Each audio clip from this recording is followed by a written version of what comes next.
No, it was a 70-30. This is the sound of the 70%. Why are you friends with that guy?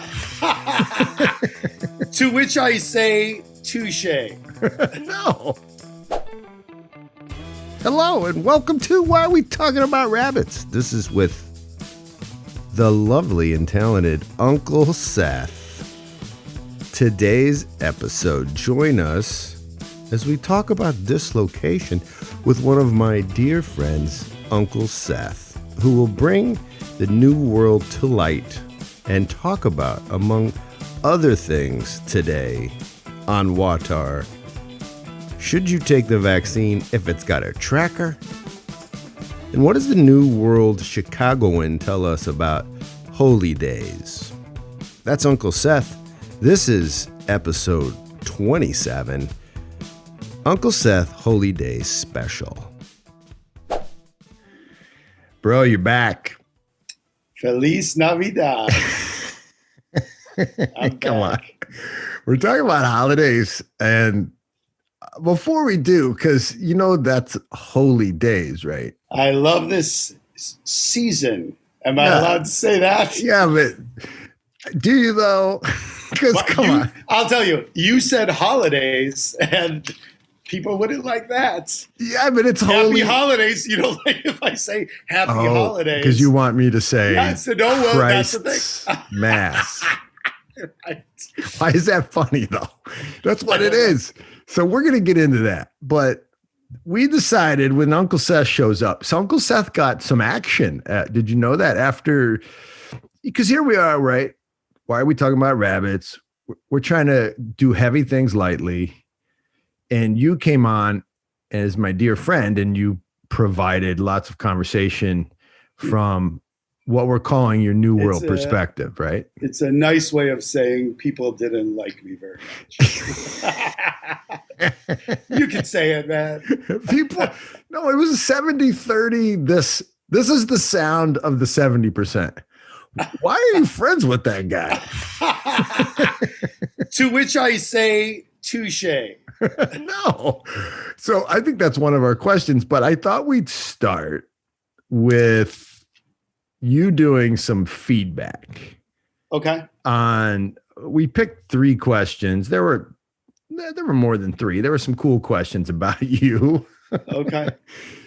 I'm thrilled to respond to somebody who made some comments. I love it. We're gonna 3 different people. We picked out some comments. Okay. You're our New World friend. You showed up, and the first question was literally over and over from more than one person. Why are you friends with Seth? What makes you guys care to be friends? Yeah. This is a question for you, it seems like. Nobody's asking me why I'm friends with John. Some people have asked me that. I was going to say, if I come at you, Christ is resurrected from the dead, and I'm like at Vin's party, and you guys... Wah, wah. Is that what the party's really rocking? There's a guy over there talking about the resurrection. So is that this wah wah? Andrew, please cut in. Right. Is that what? So or a record screech. Cut in a record screech. Nothing stops a party. Why would that would stop the party, right? What is it too personal? By the way, I don't do that generally at your parties, do I? You haven't, no. But, in all honesty, we've talked about plenty of these same topics at parties. Yeah, that is weird about your crowd. Yeah. You're not trying to make me fight as much as there is a curiosity factor. Yeah. But not with you. You are actually trying to... Right. I'm trying to provoke. You're like, dun, dun, dun, dun, dun, dun. Hey guys, come over to the tent. There's a guy there. We got one of those types. This is pretty nutty. So what's my answer? For instance, my mom is a classic because she hears a lot about you, and you know our families are close. You just talked to my wife. We had a nice time. And for the listening audience, I have also tangled with his mother. I know. In the most loving way possible. But she is, and I think my answer is, I've said it again. There's a weird old world loyalty to you where you cut through. I feel like you care about politics, but not that much. Does that sound right? Yeah, no, I don't know. No, it's hard to answer that question because now I'm going to get lambasted for doing the same thing because somehow, I don't know, on a podcast, I feel I have to be, I feel like there's a trap somewhere. Oh yeah. You know what I mean? We are setting a trap for you. And especially Andrew's there editing. This guy, he's gonna knife me in the back. Andrew, I know you, man. So don't. You stayed at your house. You stayed at my house, man. With his Russian bride. Yeah, that's right. That's right. But what's the deal? You seem to bridge. You seem to be able to deal with people who believe Christ is resurrected from the dead. Yes. Or you get irritated. Well, I would say deal with. I love a lot of people who believe that Christ has been resurrected from the dead. I'll say that right off the bat. Well, your mom's one of them. Some people. My mom's one of them. Absolutely. So. And I deal with them in so much as they deal with me, or we found a way to deal with each other. I'm not down for people who are proselytizing because I want you to believe that. Yes, and most of the people in my sphere wouldn't even try. You know what I mean?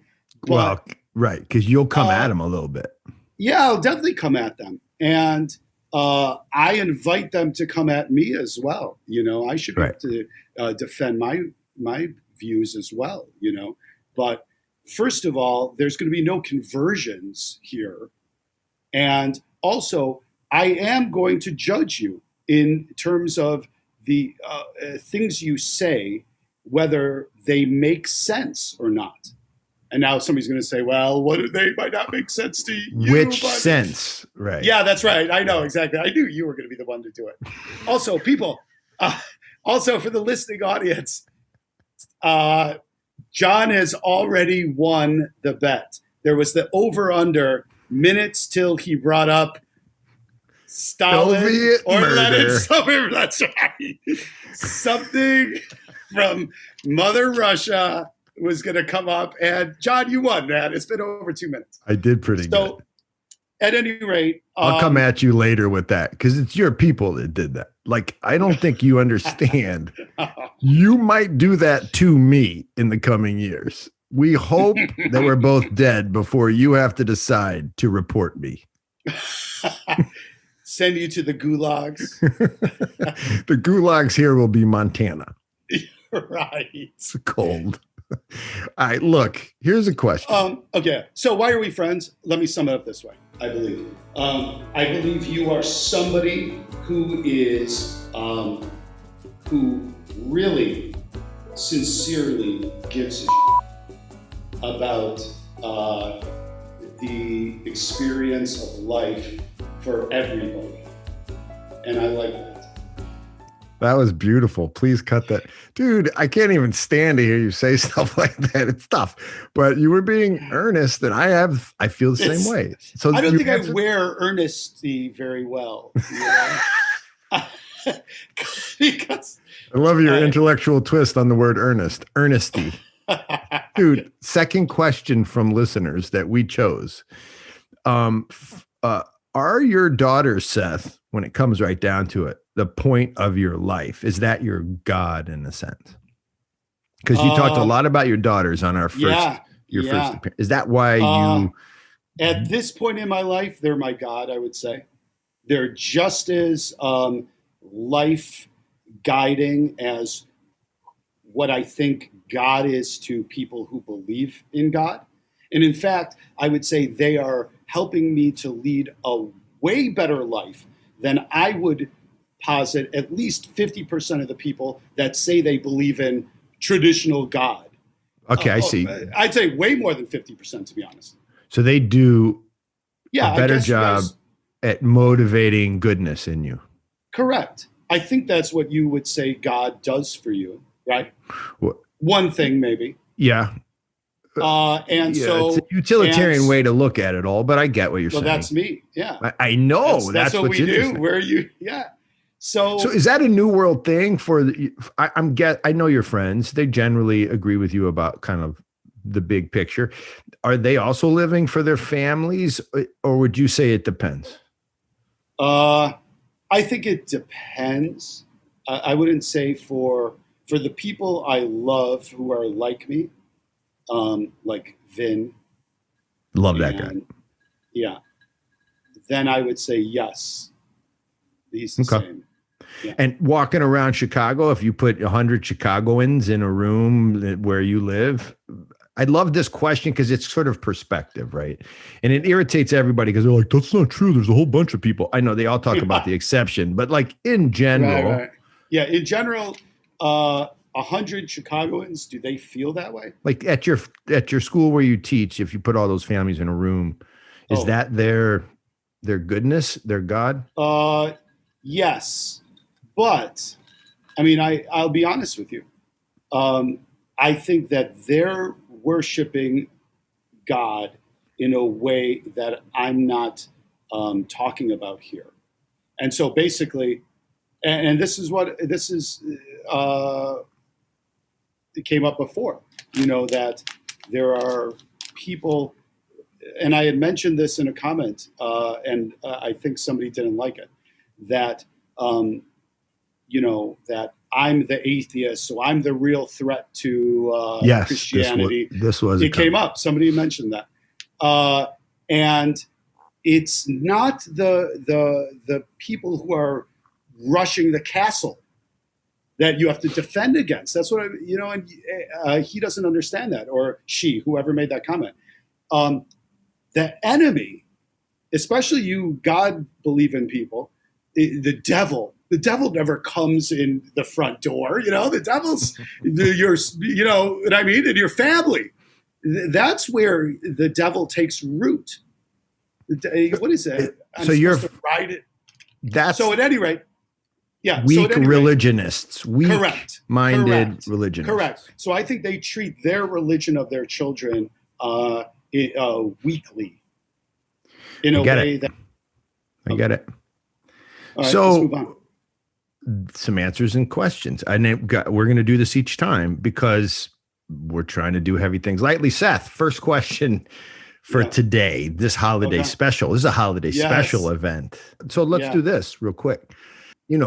You teach history, you get this. Holy days come from the term holidays. Holidays come from the term holy days. Holy days has something sacred about it.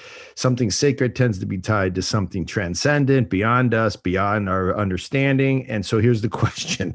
When you're celebrating a holy day, a holiday, what the hell are you doing? Is it like turkey? I should say, screw it. Just be a Golden Corral or something. I think you should. I think the 25th should just be you doing some internet surfing. The kids just Pringles.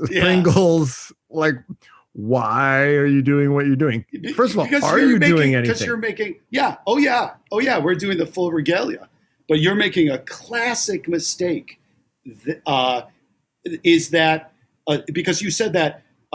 This is, what'd you say? Sacred days have to do with holy days. Holy days have to do with the holidays. Yeah, that is crazy. Actually, to say that holiness, holidays are imbued with this holiness, and I'll put it right back to you. Even on Christmas Eve and Christmas Day, Incarnation. How many people even once think of Jesus Christ? Give me a percent. I want numbers, man. Us modernists, we live in numbers world. You guys whatever, love quantify. Numbers.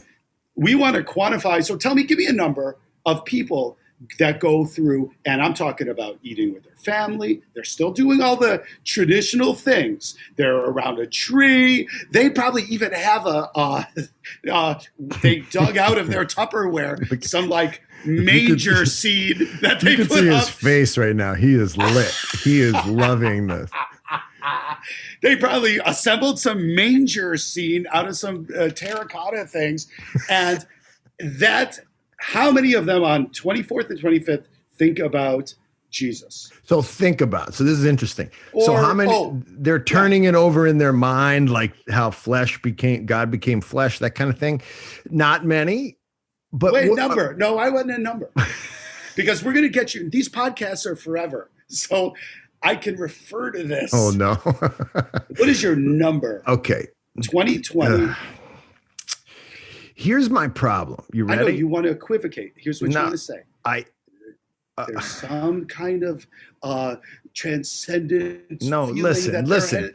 You're using a classic New World equation, think about, which is sort of this Gnostic way of knowing stuff. Like, how often do you think about your daughter? And the people I run with, at least in Orthodox Christianity, are going to say that's not important. The question is, how many are actually standing in front of something sacred and worshiping? A lot of my people are on Christmas. So does this count? Dude.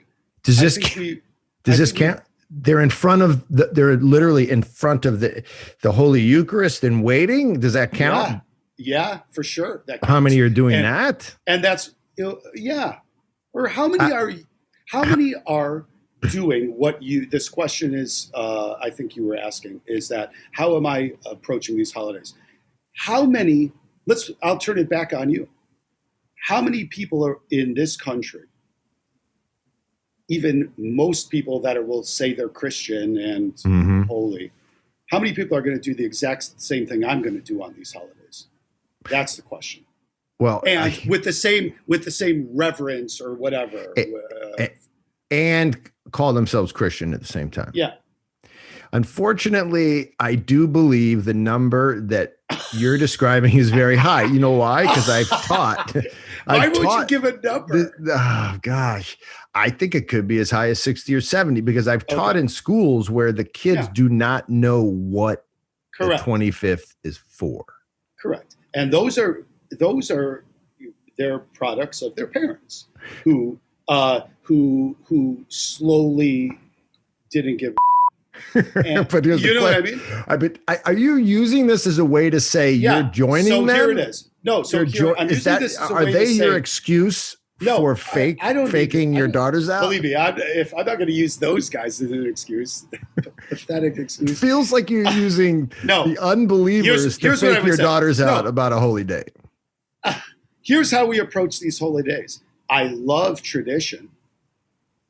And tradition is not sort of the area that's you guys get full sanction of. Oh no, we control that, dude. You don't get tradition. It's a tradition at Sig Pie to chug beers. Is that you want to take? Well, tradition implies something's being pulled forward from the past that has some sacred nature to it. Okay, or is so it just, check this out. Is it meaningless?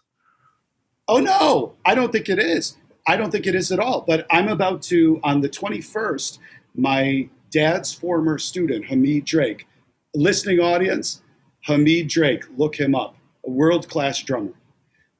He does every year for the last 30 years has done a winter solstice concert at 6:30 a.m. and it goes, that's a tradition. Yep. Is me going to a Zoom, this year it's on Zoom, okay? Is me going to this Zoom imply anything about my reverence for winter solstice druids? These. This is a great question. That's what he's doing. What is he doing in his mind? I don't know, but is that does it matter to you? I don't know that it matters. What is the point of it? Are you just trying to imbibe and take in like fun time? Because that beats watching Hallmark. Like, is it just like a level of a titillation? Okay. Like one titillation is better than the other one? Like what? Because I'm going to tell you, hold on. Because the people I know, and this goes for Hindus too, ironically, people you might know about as an Indian dude, there's actually and I'm just going to speak for Orthodox. You're actually entering into a relationship with the sacred. It's not like titillations, like, hey, that show's better than that show. It's actually a thing you're trying to do, which is really hard to talk about. Are you trying to do a thing, or are you just going, that was fun? I'm trying to do a thing. I'm trying to. What is that thing? That thing is it's, I hate to bring this back because, but it's something for my daughters, first of all. Okay, good. That makes sense. Okay. Most importantly, tradition is important. You're giving them something. I'm giving them something. So I'm giving them something for sure. But we also have, I like tradition. So on Valentine's Day, we have a tradition. I get them a little gift. We go out to dinner, whatever. I'm not thinking about Saint Valentine, and either are you. I did not think you would actually engage in Valentine's Day. That's a tough one. Well, I do it for them. I don't love it. It's like, but I'm saying on Thanksgiving, you do this tradition every year, and it is nothing more to you than communing with people you love. Yes or no? So do you think then the idea of a holy day, that's irrelevant? That it's holy or not, that it's sacred or not? Christmas and Easter and Thanksgiving are about equal in their amount of holiness. So the story, the narrative of God becoming man, because that's what Christmas is. Correct. That's it doesn't matter. You can turn it into whatever you want, right? It doesn't. Do you do Ramadan? I'm dying to hear this. No, I don't. Well, why not? Like my dad could be fun. Was a lax Hindu, first of all. I think it would be fun. And to be honest, a lot of these other religious holidays have greater appeal to me. Because of all the Christianity that that irritates you. Especially, as I mentioned last time, the American Christianity. It's, how about, do you think I'm super supportive of a day of fasting or a month of fasting? I'm super supportive of tradition in that way. But to dance around a tree with gifts at the bottom of it is, which most people do. I mean, without a higher knowledge, without a higher understanding. And this is what it's become. I think Easter is holier than Christmas. Do you even do anything on Easter? Yeah, I go to church. Whoa. Go to church. Wait a minute. Go to church. Wait. I sing all the ditties. I sing all the ditties, the creed. We do it all. Baby. I thought you stopped doing. No, that's for your mom. That is literally. For my mom. We go and we see our female priest, who is dynamite, by the way. Interesting. Who is dynamite. And so all of that is happening to you. Wait, that is resurrection. So, but that's not why you're going. It's an act of love for your mother. No. But I'll tell you, this is where I think you Christians got something right. Is that I like the message associated with that holiday. Even though right now you believe you will not be resurrected from any sort of grave. Yes. That's so odd. No, I think right now saying that, but I think that there's a great message about there is redemption, and so and a rebirth, but I take it to mean you can do that for yourself. Like right now in this world, Correct. in this life that you have. Correct. And so the message is there. I like the message of that holiday. Do I think that this went down? Yeah. All you Shroud of Turin worshipers.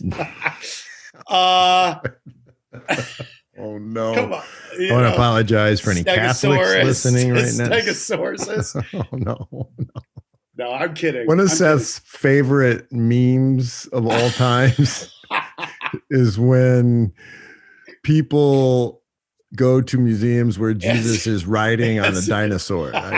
He sends this about every 6 weeks. Well, there's that, for those of you guys that don't know, there's a website, answersingenesis.com. And this is that guy, I think, that reconstructed the Ark. Yes. It's in Tennessee or something. I think it's the same guy. Mm-hmm. I forget his name. So I don't know. He's trying to do science using the Bible, right? Correct. Which is so odd. I don't even want to go there. But there is a picture of Jesus on a Stegosaurus that is from that museum. That's tough. And that's part of why you don't entertain what you would call Christianity, right? That is part of it. Yeah. I just think the ridiculousness of it. There's certain things that are disqualifiers for me. I want to ask this question because I know that part of our audience anyway is probably like screaming out for it. So don't get mad. None of all of that, in other words, all of the weak religionists' practice of their weak religion, none of it really has anything to do with you and your struggle to figure out meaning. Yeah, and that's a weakness of mine, that I am bothered by that. It's almost like to point there, then you don't have to turn the finger. And this is where we get really good conversations going, me and you. But I will say this. You do pull out of those deep ones. You get a little nervous about them. For instance, when it comes to the real, I remember this, and then we'll move on. We got one more question for Uncle Seth on this show, and then we'll close it up. But I remember this very clearly. Uncle Seth put his kids for a little while into a good school in Chicago, and it was a religious school. Do you remember that? Lutheran. It was Lutheran. It was the Lutherans. And they were coming home as very young girls, and I was loving this, and they were drawing pictures of God in the clouds and how it was really important that Jesus was, God's son. And I remember you showing me and going, what am I supposed to do with this? And then I say, well, what are they in school for there? It's because it's a good education. So this is the last one. I said to him as he tucked them in at night, I say, what do you tell them when comes to... Yeah, I remember this. Do you remember this? Yeah. I was like, well, when they say like, someone is sick or dying, I said, and they say like, I don't know. Well, and they had said this to you. They said, but it's okay because we'll see them in heaven. And I know you. And I said, what do you tell them? Because I know you. That's what it was for them. Wah, wah. Because I know this was not your speech. Kids. So girls, that whole heaven thing, that's not going to happen. It's going to go dark. I'm not really sure why we're call it a dirt nap. It's a dirt. I'm not sure why any of us are here. Good night. No, that did not happen. You told them the story about heaven. And that's not true. Who you said that? Did. No.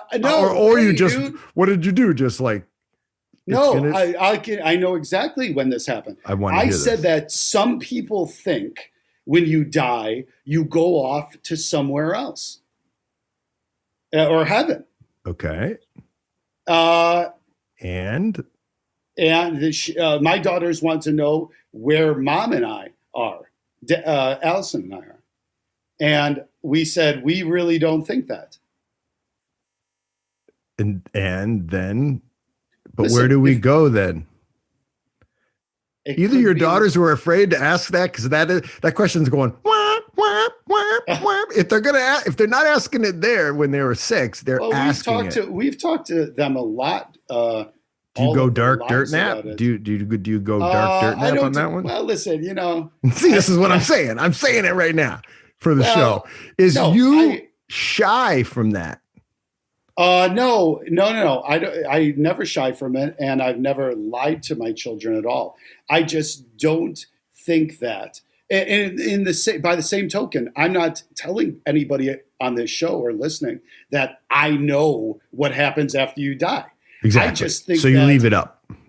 We don't know. We don't know, but I can say what I think is most likely. That's the problem that you guys have, is that you're the ones that are saying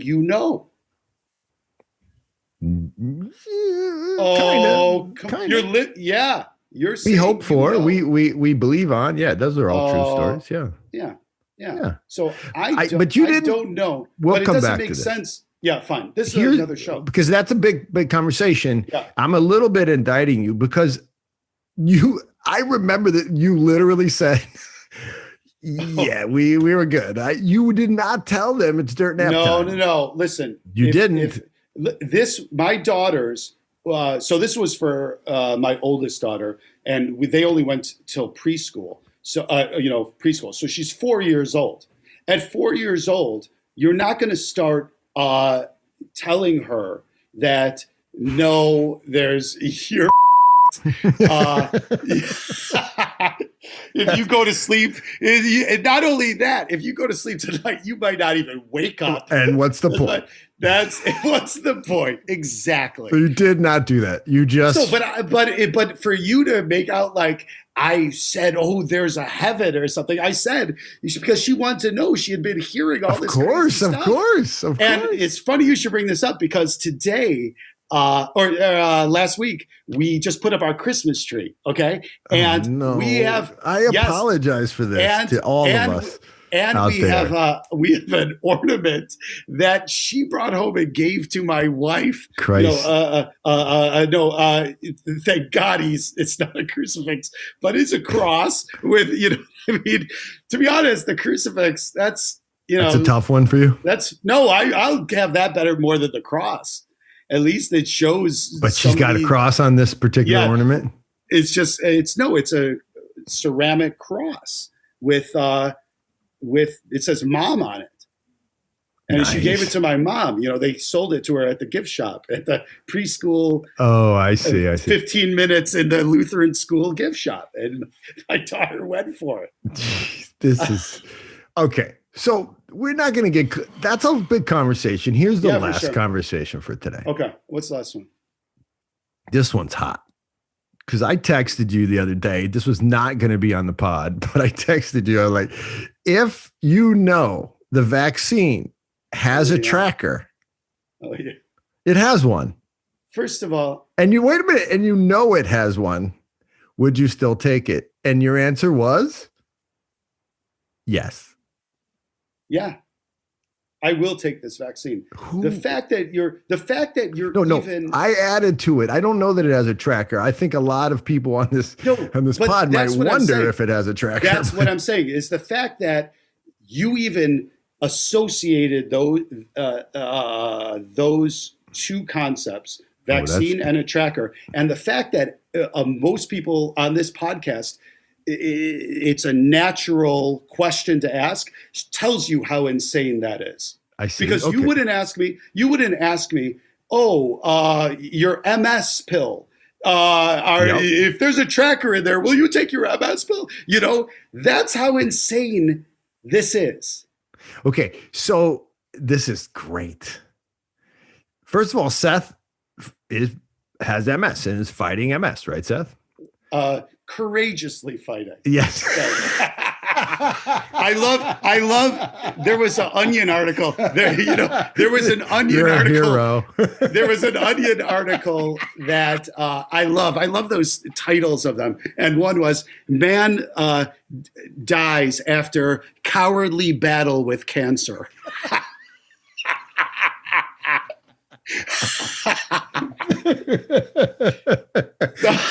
I just want to say for our audience, he is courageous. When I watch him on this video, you should see the power coming through as he fights MS. He is fighting. Look at him. Who was that runner? Was it Terry White or somebody? Who was the guy that ran a lot of miles? He was. I don't remember. With Terry the blades something. On his legs that killed somebody? No. It's Terry something. Shoot. All right. No. At any rate. We might have to cut that part. But let me hold on, though. For real, though. Your MS is kind of a part of the conversation. But for the most part, though. No, but the point is that you think the question itself disqualifies an answer. No, I'm still going to give one. Oh, I'm still going to answer it. But I want to put that out there so everybody understands that I'm onto this. And most people who I think are, I want to say this because it put people off, but more rational thinking, the fact that is just a natural thing shows you're caught up in hysteria because you don't ask that about you carry around a cell phone. Like the guys at Tuskegee when they were injected. There you go. What a bunch of nutty guys to think that perhaps they're using the medicine to actually. Well, come on, and your people love the Tuskegee story. A broken clock is right twice a day. If you think there's conspiracies. Finally, there's going to be one. Wait. All these people who are walking around with a cell phone in their pocket are worried about getting a injection with the vaccine so that they will be tracked to know where they're going and if they've got the vaccine, whatever. It's not happening. And if it does, all the better. So there's okay. So this was really because when you texted me back, guys out there, this was not going to be a conversation piece. But when he texted me back, it was like, absolutely. I was like, that's fascinating. So again, the question implies something, and I asked it, and I will say this, that there's a lot of, okay, I don't want to get into conspiracies except to say this. You know this as a teacher, and here goes my Soviet reference. Here we go, right? All right, ladies and gentlemen, I think it's been about an hour. So, John Heers, we're exactly an hour. We're going to, guys, if you're listening, I'm sorry. you're a champ. I can't believe this. Let's wrap it up. What do you got? I just want to say this. I don't even want you to debate it because I know that you won't debate this.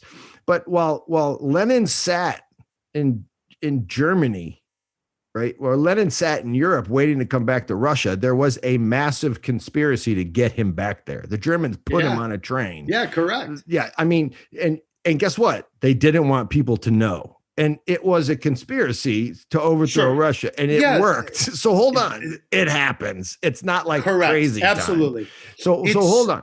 It happens. So the question for you is not whether or not there is one in there. I don't know. But if there is, you're taking it. Yes. Who do you I'm trust? taking it. I trust people who have worked on this vaccine and are going to inject it into their children. Okay.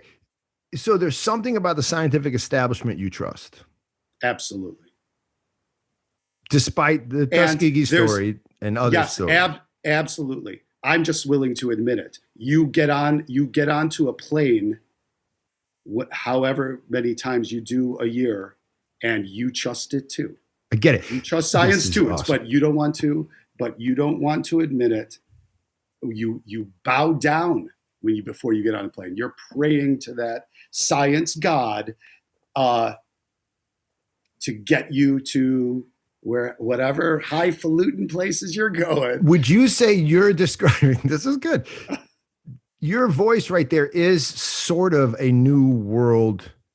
You're the popular voice of a new world way of seeing, of thinking, which is, it's gotten us this far. It's good stuff. Let's keep going. Right. Like I trust that. Okay. Correct. That you have to, especially in a pandemic, I would say, this is a time you want to err on the side of science. How will you And know if it gets sideways? Who, we turn because into zombies or something. I don't know. like what would it be 10 people dropping dead from the vaccine? Would it be Google tracking, your purchases Yeah. for the when will you get a little nervous? That there was a conspiracy, or that the vaccine doesn't work, Or that the vaccine is being used for other things. Nefarious purposes? Yeah. Probably we would never know that. Okay. That's a good conspiracy, is that the dupes, the marks never know, So no, this is what John's a terrible poker player, by the way. This is when I agree with you. There is a problem with conspiracy, first of all, it's unfair the way we talk about it, because you believe there's a conspiracy for good. You believe right now that there's people conspiring to make sure that kids get what they need at your school. They do emails together. You're using it in two different ways, to conspire and conspiracy, No, but people conspire to do good all the time. Correct. But really what we're talking about, let's be honest, the word conspiracy we're talking about is when people are using it as some sort of malevolent or some sort of agenda-based push, or something like that. An agenda-based push to do, now fill in the blank, good or bad. So I think I think you would agree that there were certain businessmen in alignment with Donald Trump in order to they conspired without letting the public. They conspired to make sure that his businesses did well during his presidency. Sure. Why is that a sure? Sure what? How come you're so sure about that? That's a conspiracy. Okay, that's right. And that's conspiracy. I will believe in that conspiracy. So maybe I'm a conspiracy theorist. Is it because of their philosophical inclinations that you don't? No, because I agree that there is a conspiracy of moms at my school that are conspiring to help homeless kids, with a They COVID do. drive. They write emails. They don't tell you all about it. No, I'm saying I agree. There is that. I'm just saying that, at any rate, if there is a conspiracy, the only way this conspiracy hurts me, as I see it, is if they put a tracker in a vaccine and it doesn't stop COVID. I see. Otherwise, I get it. I get it. Yeah, that's right. Otherwise, you have to make what hill are you dying on here? You're saying that the powers that be will take advantage of you to some degree, but as long as they're doing what they're saying they're doing, I'll take the collateral damage. And anybody is so Pollyannish to believe that everything is a conspiracy. That's why I'm saying that I know that Donald Trump had people managing his business and making sure he did fine, whatever. And as a hard liberal, I say, well, that happens. You can live with it. Like I can live with it. Yeah. Okay. This is super interesting. So, and yet you're friends with me. I just want to say to Vin, your very good friend whose home I've been to, and I really enjoyed the party I was attending, please invite me back. Even though it's possible I may believe the vaccine itself may be used for other. Vin, please do not cancel me. This guy's Are you going to cancel me? They Vin? call him Typhoid Johnny. Are you going to cancel me, Seth? Seth, do not put me in a camp. Will you vouch for me? Please. But there is something deliciously ironic about this coming up, this whole vaccine rollout. I will say that is that now the imperative for people that believe in masks and safety and COVID and the dangerousness of it, the imperative is not for us to convince you guys to get the vaccine. We would like it because herd immunity and whatever, and the thing will go away. But now the the weight of and the destruction of what we believe in is going to disproportionately hit the non-believers. Whereas before, it was, I would say, pretty even. It was going to be a little spiky here and there, whatever. But now, it's going to be so. The action of the non-mask wearer will actually hurt him. Hurt them. That's correct. That's exactly right. Because the non-mask wearer and the hoaxer and you're stepping up, I freedom and I woke up in America, I don't have to do this. Should see his face, ladies and gentlemen. He's not happy with that person that he was. I do not like that person. You can tell by the grimace. I was born in America, this type of person. Now there's more likely that your grandmother is going to die than it is that my mom is going to die. Right, because they wouldn't take the vaccine. Correct. And that seems like poetic justice to me. I don't want your mom to die or your grandmother to die. But if it's going to be your mom or my mom, I busted my ass. My mom hasn't been inside my house in the last 9 months, including Christmas that's coming up. She wasn't here for Thanksgiving. We zoomed over. I go over with a mask. I throw some groceries at my 82-year-old mother's feet, and then I bounce out of there. Okay? So. Last question. Okay. Do you think your views would be different if you weren't courageously and like a hero fighting MS? Do you mean you are like a superhero, you're like an Avenger of fighting? Are you MS. referring to the case of MS that they said nobody has ever come back from? This is okay. It's impressive. Say that again. Sorry. Would you think your views would be different if you didn't have that underlying? My views on the vaccine? Yeah, and just this whole perspective. I get the flu vaccine every year because I've got asthma and I need to get it. And again, that's a you thing. Would you, if you did not have asthma, you did not have MS? By the way, you look healthy given all the, you look really good given your flu and your MS, but you're fighting courageously. But if you didn't have that, you felt yourself to be healthy, would you still take the tracker vaccine, saying that there was a tracker? I'm not saying that's what's in there, but yeah, sure. For the good of society. Sure. Yeah, absolutely. Interesting. For the good of society. Okay. Ladies and gentlemen, Uncle Seth. All right, guys. Shenny's Gagi Marjos. Seth, to you, the victory. Thanks, everybody. Hey, to everybody, Merry Christmas. This is I meant that. I know you meant it, but I can't. It's so happy tough. holidays. What can I say? You could say Merry Christmas. I guess right. It's nice. It's thoughtful to you, and I don't. Happy Utility Day. And to.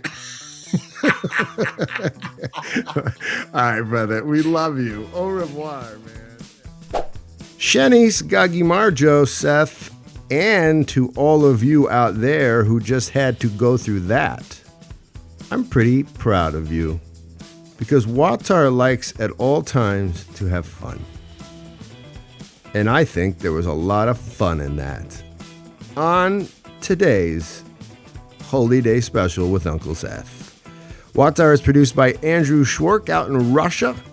And our pod is brought to you by the creators of First Things Foundation, a nonprofit that lives and works in some of the world's toughest neighborhoods, immersing there in order to create momentum for change and the right kind of change. Change initiated, started, created, and conceived by local folks. Share WAWTAR with friends, hit us up with solid reviews on iTunes, and really do this. Go and click on stuff that we do and show your support. Your love for us allows us to love others and continue our work. Nakvam dis hasta luego, cambufo, au revoir. Peace out.